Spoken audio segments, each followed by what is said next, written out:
Welcome to the Milk and Honey with Lemon podcast. I'm your host, Lemon Price, creator of the Holy Girl Habits, wife and mama, and certified life and leadership coach who turned away from corporate life to embrace kingdom leadership.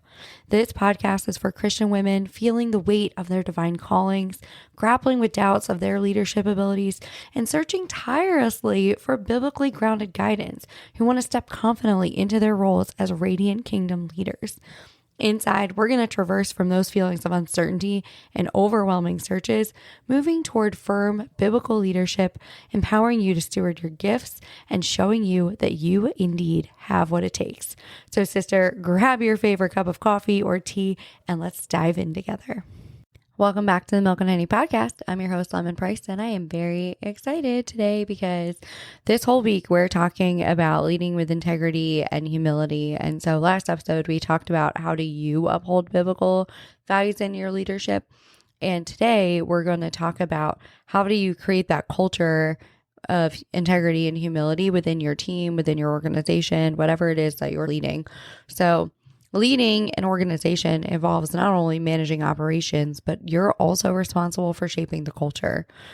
So a culture of integrity and humility can actually have a transformative impact on every aspect of the organization, from team member satisfaction to public reputation. Happy people make other people happy. And so by upholding this, it's like the difference between going to a McDonald's and going to Chick-Fil-A.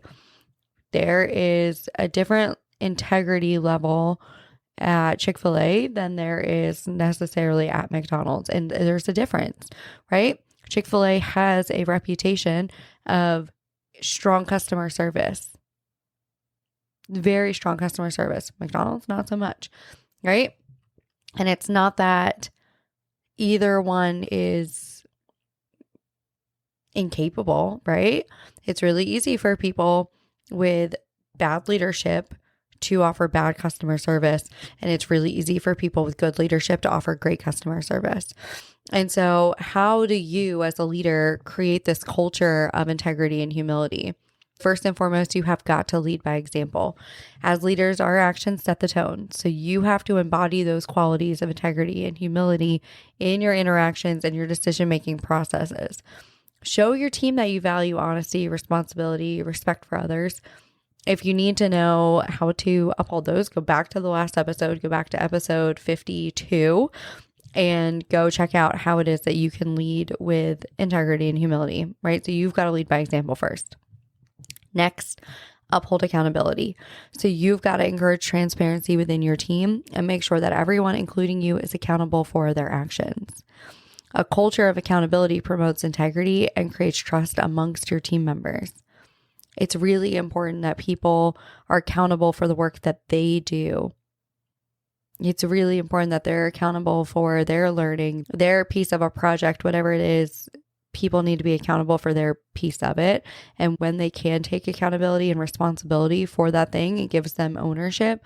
But it creates trust amongst your team because, hey, I know that Susie over here has got it because Susie has proven to me time and time again that she can be accountable and responsible for those kind of things. Next, I want you to promote open communication. Encourage your team to share their thoughts, their ideas, and concerns freely, right? We're also doing a whole summer series on authenticity. And so go into the episode. I just did an episode 51, talking about vulnerability in your business and how do you create that. So go and listen to episode 51. It's good. It'll help you create this open dialogue on your team and how do you do that and how do you teach people to get over that fear. It helps you. This really will help you to understand the needs and the perspectives of the people you're leading way better. And then finally, offer recognition and feedback, right? So recognize the efforts of your team members and then give them good feedback.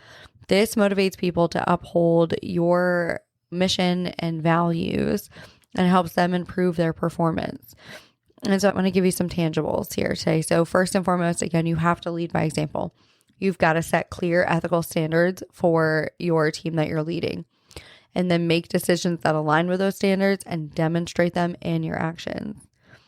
Then, to uphold accountability, establish a process that ensures every team member is accountable for their actions. So it could be regular check-ins, it could be performance reviews, open forums where decisions and actions are discussed. And this is not to blame anybody, right? But it's really looking at like hard data and saying, hey, where could we have maybe done this better, or this really worked and why? And then you're going to want to promote some open communication. So create an open door policy where team members are comfortable sharing their ideas and concerns with you. Give them a way to express their thoughts, maybe in team meetings, or have a suggestion box. Let people email you, whatever it is, right? For people's voice to be heard. And then finally, offer recognition, right? Create a habit of rewarding your team members for their hard work and upholding the mission and vision. When you give feedback, okay, I want to be really clear, be specific and focus on the behavior, not the person. You do not want your feedback to feel like a personal attack to somebody. You want it to be focused on a certain behavior, a certain outcome that maybe led, a certain behavior that led to an outcome, whatever it is, where they can shift. I've had some incredible conversations where I've been given feedback on, hey, if you just shift this input, you'll have a different output. What you're doing is not bad, but we could shift this a little bit and improve upon it, and it made all the difference. And so by implementing these strategies, you get to foster a culture of integrity and humility, and you get to enhance the overall effectiveness of your leadership, right? So I just want to thank you for just hanging out with me today. I seriously do appreciate this so much. Next time, we are going to talk about how do you combine your business success with your spiritual values, which I'm very excited about when it comes to leading your team. And I just want to remind you that effective leadership is not about directing. It's about influencing the culture positively. So continue to lead with love and honesty and humility. And I will see you all next time. Bye. Thank you so much for listening to the Milk and Honey with Lemon podcast. I am so grateful you were here. I hope this episode has helped you move from feelings of doubt and uncertainty towards stepping confidently into your God-given leadership role, fully equipped with biblical wisdom. If you enjoyed this episode, please take a second to rate and review. Each review helps us to reach and inspire more Christian women leaders just like you. Don't forget to share your takeaways, post it on Instagram, tag me anywhere you're on social media, and I'll see you next week.